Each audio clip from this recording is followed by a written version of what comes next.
Good morning, dear doctors. Today we are gathered here to have a thought-provoking debate on the topic euthanasia. The reason behind why we chose this topic is that when it comes to forensic medicine, this is a debatable topic since years. Okay, and after this recent decision of allowing passive euthanasia by the Honorable Supreme Court, now we would like to hear it from you, the budding doctors, what you think about euthanasia and what are your new ideologies. So we have two teams here with us. The first team, which is going to talk for euthanasia, they believe that all the patients should have the rights to die with dignity. And we have another team here where they believe no, euthanasia is not the only option for terminally ill patients. We have other options. So, as faculties, we are excited to hear this debate from you people. Let's get into the topic.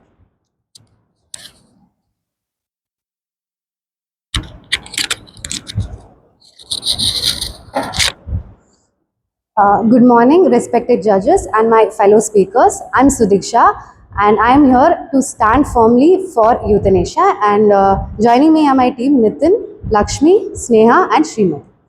So, when we hear the word euthanasia, what first comes to our mind? Mercy killing, right? But I feel like we should add few crucial words to this. Mercy killing as a choice on request. This differentiation is important because it shifts the perspective from something being done on the patient to something being done for the patient. Death imposed to death chosen. Every individual has the right to choose what happens to their body, and that includes the right to end suffering through a dignified death. Now, don't get me wrong. Euthanasia is not about promoting death. It's about promoting the choice of dignity and compassion over hopelessness. Um,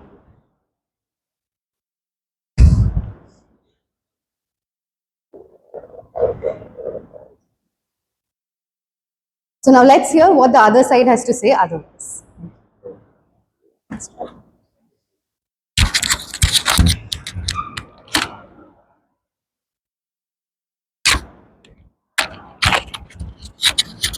Good afternoon, respected judges and my fellow interns. I'm Dr. Subhakirtana, and I here stand firmly against the motion supporting euthanasia. And my teammates include Dr. Sri Guha, Dr. Sukashri, Dr. Sri Harani, and Dr. Deepika. So, we'll proceed.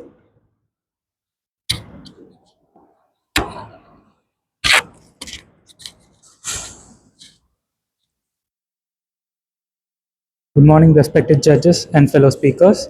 I, Dr. Nitin, rise in support of euthanasia, not, not as an escape of life, but as a clinical act of dignity. Because sometimes ending life, ending suffering is more humane than extending it. Let me begin with the landmark case of Aruna Shanbaug. She's a young nurse left in a vegetative state for 42 years. No awareness, no movement, no voice, only a tube and silence. She met every clinical definition of irreversible cortical death. Now I ask the opposition, what kind of life are we preserving when a person cannot think, speak, eat, or even feel? Is that care or cruelty in the name of medicine? In 2011, the Supreme Court of India, in Aruna Shanbaug versus Union of India, they allowed passive euthanasia under judicial supervision, the first for India. And in 2018, through the Common Cause case, the Supreme Court legalized living wills, medical board supervision, and strict eligibility only for terminally ill or irreversible conditions. So again, I ask, if court, doctors, and family all agree, should we still force suffering in the name of sanctity? Take the Mumbai couple case for example. In their 80s, physically fine but emotionally exhausted, they sought euthanasia not out of illness but existential pain. Their request was denied. Rightly so, because this law is strict, narrow, and medically sound. Some may talk about Stephen Hawking. He lived with purpose, awareness, and will. Euthanasia isn't for minds like his, it's for those with no awareness, no recovery, and no dignity left. Let's not confuse existence with living. Now, the opposition may ask, what about palliative care? Yes, palliative care works for many, but what about the rest? What about those whose pain no morphine can touch? Can your compassion tolerate endless agony? Now, let's be clear, consent can be forged. That's why this law has some judicial oversight. So, why not ensure death is also peaceful? And finally, my dear opposition, this law is optional, just like your logic. Your arguments are like vegetative patient, they exist but don't function. Thank you.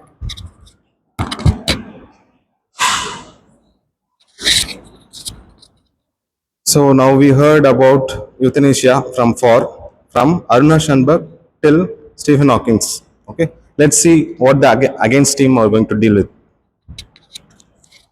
Whether Aruna Shanbaug was allowed to die through passive euthanasia or she died due to other causes. So, court allowed passive euthanasia, whether it has been applied for her death or not.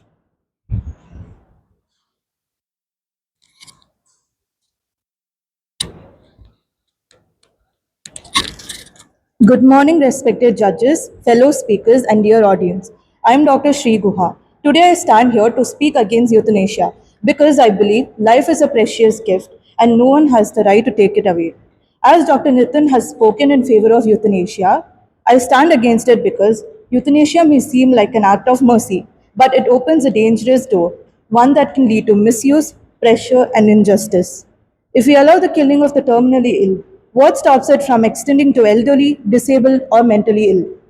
Medical miracles happen every day. People once declared incurable have recovered.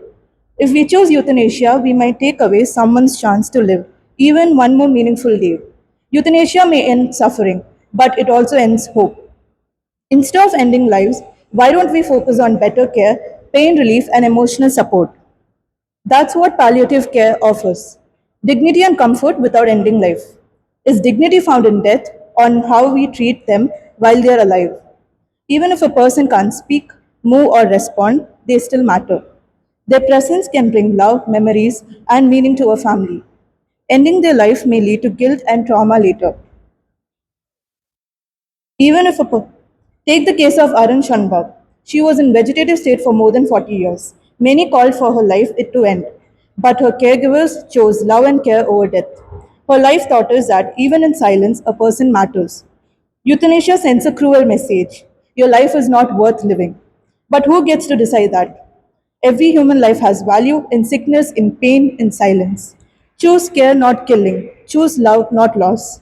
Let us not choose the easy end, but the brave fight for life. Thank you. This speaker has given us very strong thought. Choose care, not killing. Let's see what the other team has. Yeah, this palliative care, geriatric care, terminal ill patients care in the metro cities, that and all now coming up, right? Lot of elderly home care like that services, this type of palliative care services also coming up, especially to take care of terminal ill patients also, who are affordable can go for that also. So with this type of elderly care, development in metro cities in India of late, question of this euthanasia, that is, though it is legally allowed, still any alternatives are there. So, what's your version on that? Good morning to the honorable judges and my fellow speakers. I stand today to speak in favor of euthanasia, the right to die with dignity.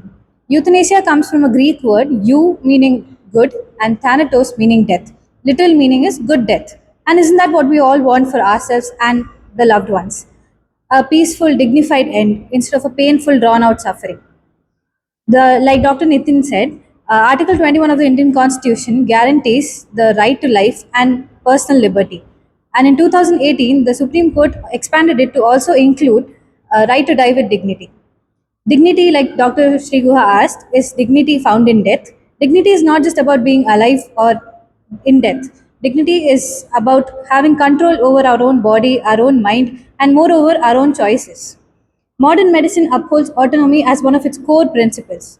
And moreover, society allows us to put down pet animals to end their suffering. And it's not out of cruelty or uh, because we don't have compassion. It's out of kindness. So I'm asking you, like in similar situations, are we saying that human beings do not deserve the same compassion that we show to animals?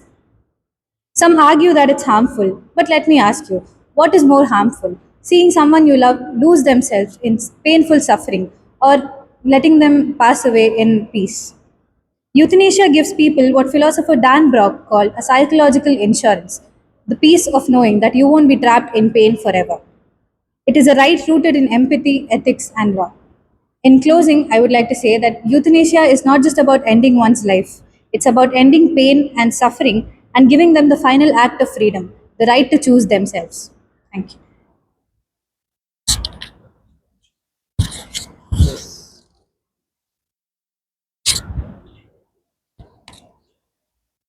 Good morning, respected judges and my fellow interns. Myself, Dr. Sukashri, and I am here to speak against euthanasia.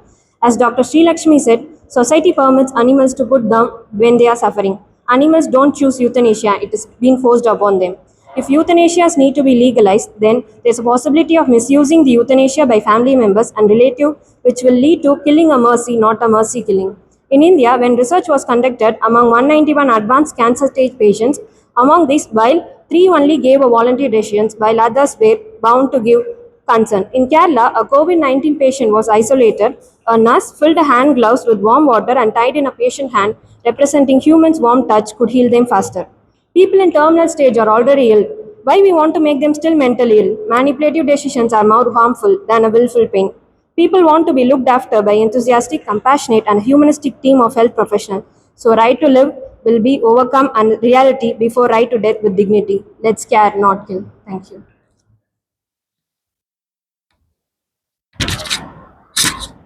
So our last speaker against euthanasia, she said there was a research and there was a less number of people opting for euthanasia, and she took animals also. Animals didn't choose. I mean, it is not choosing euthanasia. It has been forced. She said. How you are going to answer this?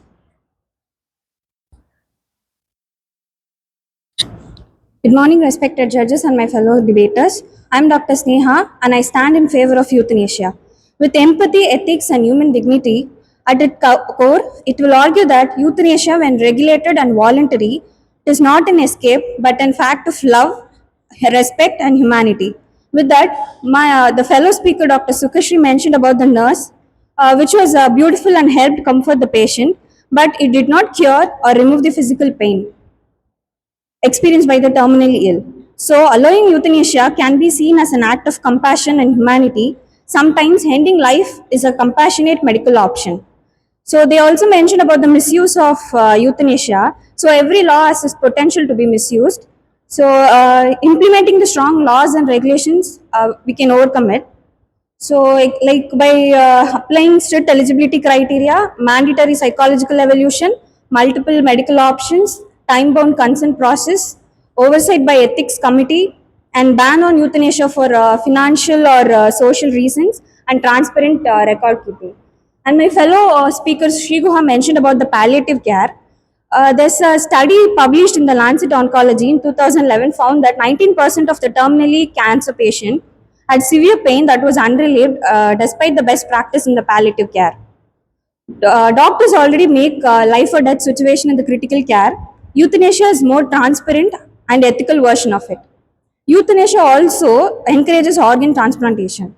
Not only euthanasia gives the right to die for the terminally ill, but also right to life for organ needy peoples. Hereby I say that euthanasia values the quality of life. Thank you.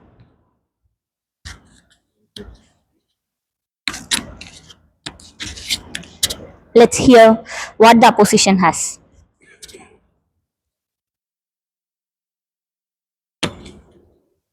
Good morning, everyone, and I'm Harini here and stand firmly against euthanasia. Doctors take an oath to protect people's life. Euthanasia erodes the trust in medical profession.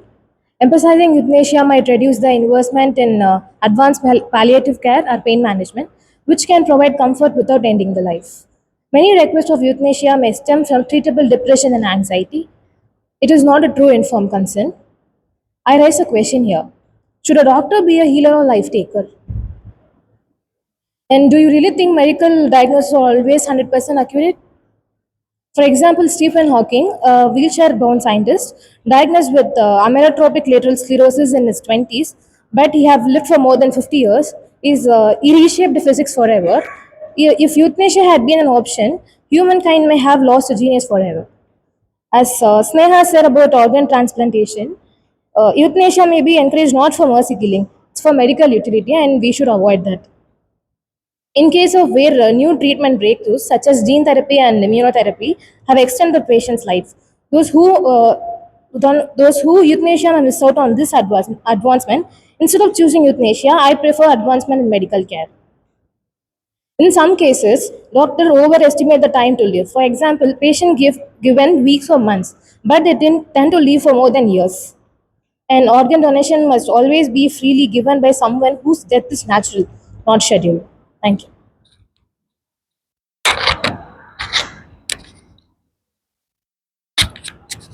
So for euthanasia team, you have made a statement that we are promoting organ donation. Now she is asking, what if it could go wrong? What if that organ donation has been taken advantage of? What if something goes wrong and something like they are doing a business out of it? So how you are going to debate this? Good morning. I'm Dr. Srimati from the team supporting euthanasia. Honorable judges and my fellow deputies, imagine watching someone you love slowly fade away, not just physically but emotionally, every breath with struggle, every moment filled with helplessness. Now imagine being forced to watch this for months, even years, knowing there's no cure, no relief, only prolonged pain. You may ask, isn't it the duty of doctors to save life, not end them? Yes, but when a disease is incurable and suffering is constant, relieving pain becomes the doctor's primary responsibility. In such cases, helping a patient die peacefully is an extension of care, not a failure of it. Euthanasia offers a peaceful, dignified end rather than weeks or months of agony and family trauma.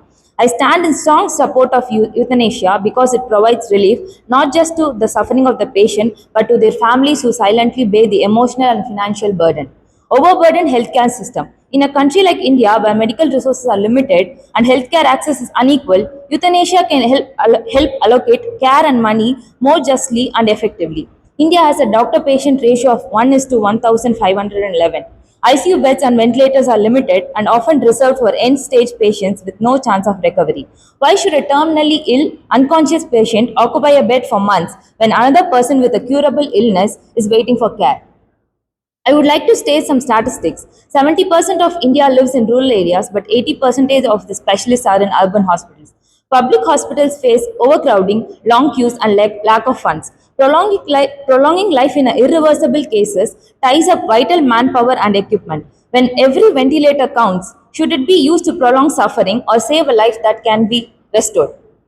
Out-of-pocket health expenses push 63 million Indians into poverty each year. Families spend lakhs on ICU care for irreversible conditions, often leading to debt and depression. Should scarce government funds be used to prolong painful death or to ensure life-saving treatment for a child in need? In medical ethics, justice means fair distribution of care. It is not unethical to choose death in the face of suffering. It's unethical to deny life to someone else because we couldn't make that choice. I would like to state a real life example. Harish in Chandigarh, who's just 30, remained in a vegetative state for 11 years after a fall. His aging parents petitioned the Delhi Supreme Court to withdraw his feeding tube, citing unbearable financial and emotional burden while planning organ donation for others. But the case was denied by the Supreme Court. This case shows that how families emotionally and financially drain and may request euthanasia out of deep love and desperation. You may ask, does the terminally ill patient does not have a value? Are you supporting this because of organ donation? As Dr. Sriani asked, if their life is worthless. No, it's not. Each and every life has its worth and meaning. No one is saying the ill person's life is worthless. We are saying when their suffering has no cure and their life is ending, allowing them to help others is not cruel, it is deeply human. Isn't it more respectful to let them leave this world with a purpose rather than pain? Imagine someone who knows they are dying yet still chooses to help others to live.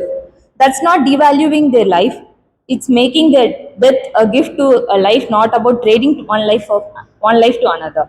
Euthanasia gives families a chance to grieve with peace, not with guilt, regret, and unpaid loans. In a country where ambulances are delayed and hospital beds are scarce, legal euthanasia isn't just human choice, it's a rational necessity. Support euthanasia not because life is worthless, but because suffering shouldn't be the price families pay for loving someone. Thank you. So, Doctor has made valid statements regarding the use of valuable resources like beds, medicines, compared to who are in need, young patients who are in need, right? Resources, except for organ donation.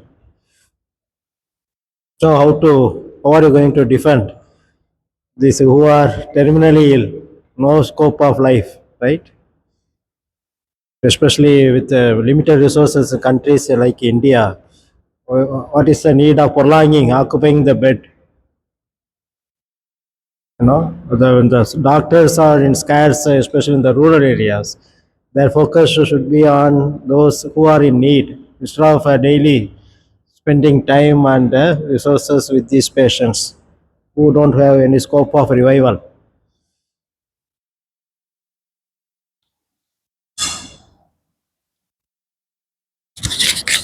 A great good morning to all of you present here. I, Dr. A. Deepika Lakshmi, stand before you against the practice of euthanasia, not out of sentiment, but as a future doctor who firmly believes in the evolving power of medical science, ethics, and hope. We live in an age where conditions once considered terminally ill are becoming treatable nowadays.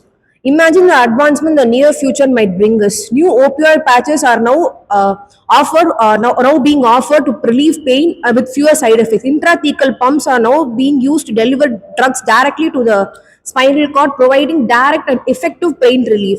Multimodal analgesics using opioids, NSAIDs together provide a far superior pain control over cancer patients. To end suffering and preserve their dignity, palliative care is the great solution. Without being unethical.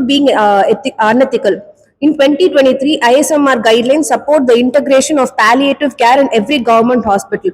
In Kerala, over 300 community-based palliative centers are serving holistic and support to all patients already. Statistics also prove that where good and compassionate healthcare is available, the desire to end one's own life declines sharply.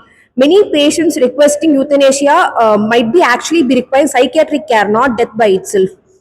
Depression and terminal illness now being diagnosed using tools like PHQN and ketamine assisted therapies in showing rapid and promising results in treating end of life depression. Technological innovations are also used to restore dignity and hope in patients. Brain computer interference is now being used in paralyzed patients to communicate their thoughts. Robotic exoskeleton, feeding devices, and speech aids help patients live meaningful life despite disabilities without causing a burden to caregiver or family members. Clinical technologies like SOFA, Apache 2, and many AI-based prediction systems are now being used in hospitals such as AIMS and Apollo to misdiagnose patients being in no-hope situations who require fast than before. Diseases considered incurable today may be become treatable tomorrow. Stem cells therapies are advancing in the treatment of Parkinsonism, spinal cord injuries, and ALS. Clinical trials in NIMHANS are currently studying the brain repair through neuroregeneration. Why strip the chance of surviving of the patient to survive and lead a better life too soon? When science and advanced recent technologies are providing human race with preservation technologies like cryotherapy, why permanently choose to end a life? Cryonics involves freezing legally dead individuals at a temperature of minus 196 degrees Celsius in the hope that future science might cure their illness.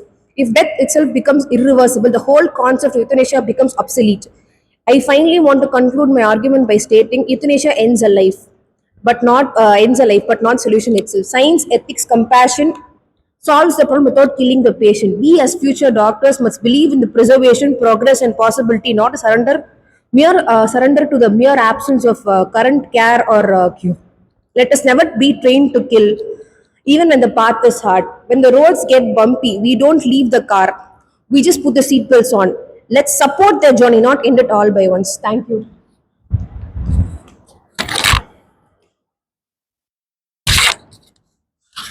Yes, both sides very good arguments for and against euthanasia. I think I want to. Yes, another round is there. Conclusion statement, yeah, being given by the team for euthanasia.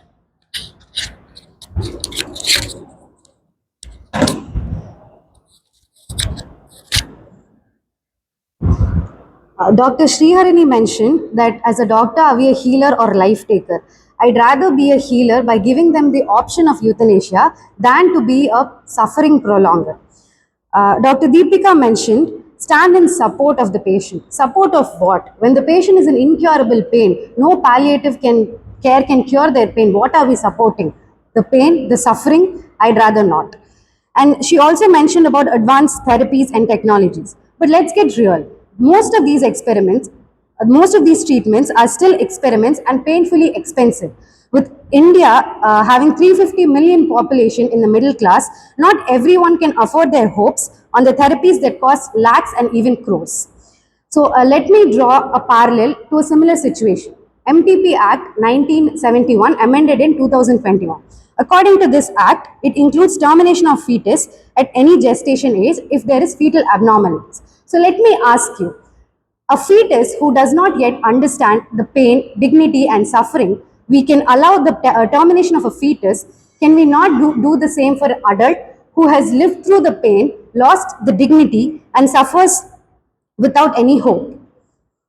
To wrap up, I'd like to say we're not choosing death. We're choosing to end the suffering. We're not taking the life of someone. We are giving them peace. In closing, I leave you with this. Together as a team, we stand firmly for euthanasia because there is nothing heroic about forcing someone to suffer just to satisfy our idea of life.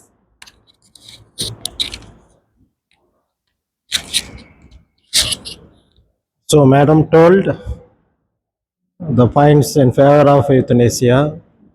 I would like to ask this, suppose the patient in his lifetime has made a living will or advance directive for the euthanasia in case of he becomes terminally ill. It can be done, right? But he has not expressed any living will or this advance directive. When he becomes a terminally ill, against the patient's autonomy, now the family members are going for passive euthanasia, right? Again, it is similar to this abortion, where the fetus doesn't have any say against or for his killing, right? So it is a tricky situation. Similar to abortion MTP, here also, without his, you know, without his will or against for euthanasia, his consent or for or against this, we are going for it, right? With the court's permission and all. Humanly, it is we are having right for to end also person's life, whether in utero or outside. How are you going to do this?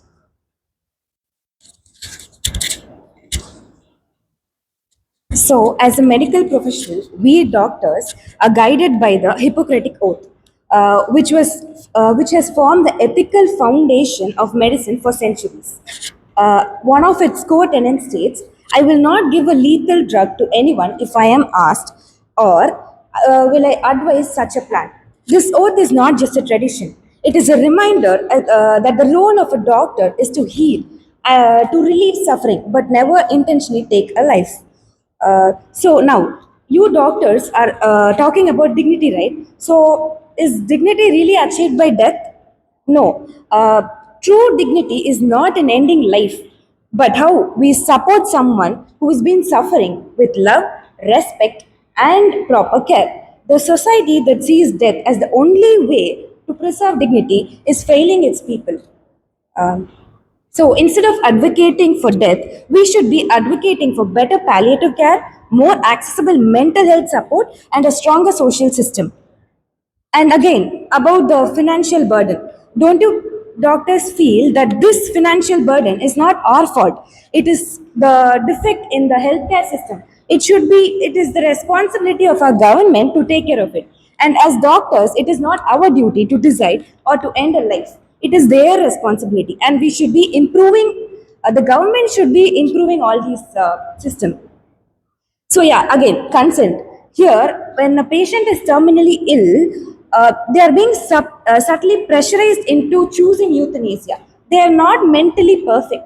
They are already in depression, or they are not mentally proper. So here, consent can be forged.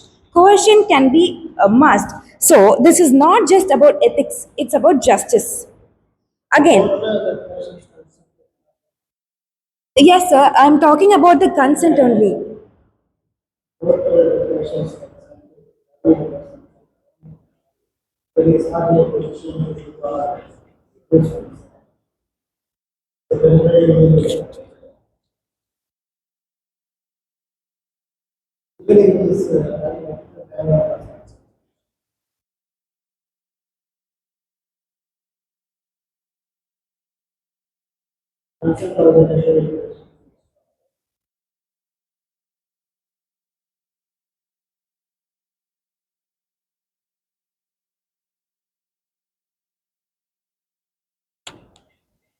So, in conclusion, I would like to say that science is powerful but not perfect.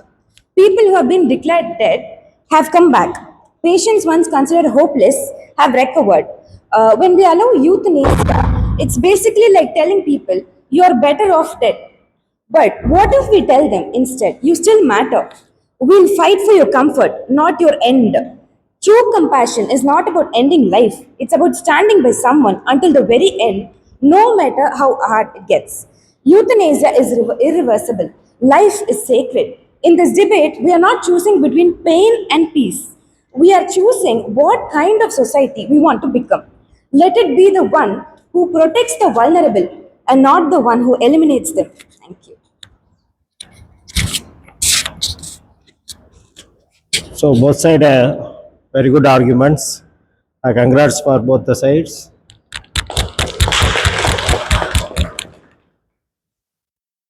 So in conclusion, first I would like to hear the words from our other judges. So, both the side for euthanasia and against euthanasia, all the speakers have put forth your strong points. So many researchers, so many cases. After seeing all this, euthanasia is a thing where the ultimate decision will be taken by by the court. So you have stated a case in Mr. Harish, right? So in that case, you only told that the euthanasia, I mean the request for euthanasia was denied by the court, and in your same team, your speaker said in Aruna Shanbaug case, on compassion grounds, the court has allowed passive euthanasia. That means the court has legalized passive euthanasia, right? So the ultimate decision will be taken by court. But what I would say is, so for euthanasia, there should be a for him and there should be a against him, so that when it is given or legalized or delivered, when euthanasia is delivered, they should keep, or you both teams should keep it in, like, it is delivered in the right path, and it is done properly, so no mistakes happens. That's my point here. Actually, a big round of applause to you people. Within the limited time frame, you people have prepared really well, and I'm so proud of you people, because at this young age, you people are understanding this topic, and you have gone through few research related to this topic, and you have got a very firm opinion about this euthanasia. So we are actually proud of you. Okay, and when it comes to me with our upcoming research, I strongly believe we'll find new palliative care that can help people in getting relief from pain, and I strongly believe with in the next generation there will be very few people who will opt for euthanasia, and that will happen through a proper channel given by our honorable Supreme Court. So let's hope for the best. Let's hear it from our HOD sir, Dr. Srinivasan sir. So again, I congrats to both the teams for putting a very strong arguments. So you are well prepared about this. As far as this Aruna Shanbaug case is concerned, though that case, came up with allowance for passive euthanasia by the Supreme Court. Actually, she was not, allowed to die like that. She died naturally due to pneumonia, right?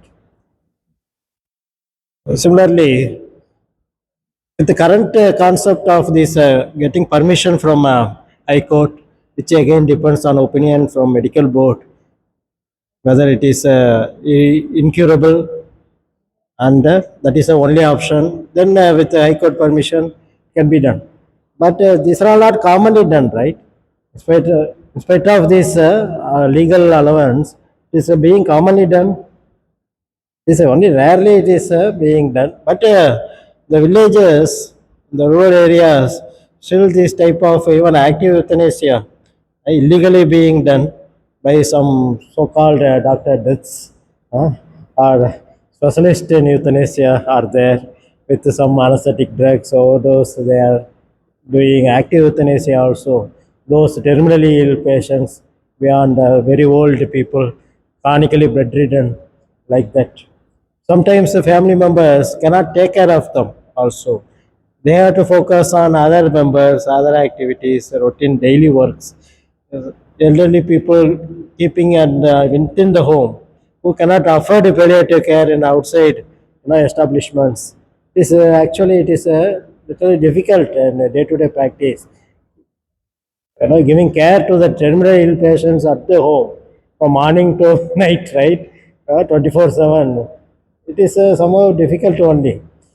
So in that aspect, I think, especially the patient has given this advance directive for his consent in case in that situation, it can be as per his wish, it can be done. The person has not expressed that with the family members' consent, with the court permission. I think it can be done in my view. If he is too aged, is incurable, suffering from severe pain, I think court has taken the right stand in that aspect. There are many countries where it is legalized. So India is not the first country to legalize, right?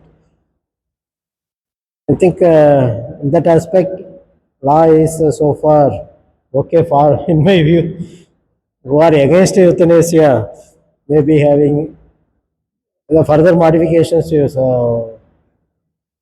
we suggest. Still, it can to be only for who expressed the advance directive or will, it can be done. Others, as fellow human being, we don't have any right who are us to decide to terminally ill, right? So I will go for this euthanasia team only. Thank you. Thank you for the wonderful presentation. Still debate going on. It won't end like for and against abortion. The debates are continuing. It will never end. There are always factions supporting euthanasia, always group against euthanasia on humanity ground, patient's autonomy ground, right to life. Doesn't mean that a person has a right to die also. Though Supreme Court has broadened the definition right to die also, is on humanity ground, on philosophical ground, whether any fellow human being has the right to decide on someone's life is a question mark only. Thank you for your valid arguments and preparation and cooperation. Thank you very much. Keep doing these type of debates and keep participating in this type of, which will widen your knowledge about the concept, right? Thank you. So, congratulations to all for your wonderful preparation and putting your efforts and all. So, it was a success, and we should do justice to our patient and save the suffering, right? Thank you. So, at the end, I would like to express my thanks to my fellow colleagues, Dr. Monisha and Dr. Satyaraj sir, who have taken lot of efforts in putting this topic and training you and motivating you also. So congrats for both of my faculties. Thank you.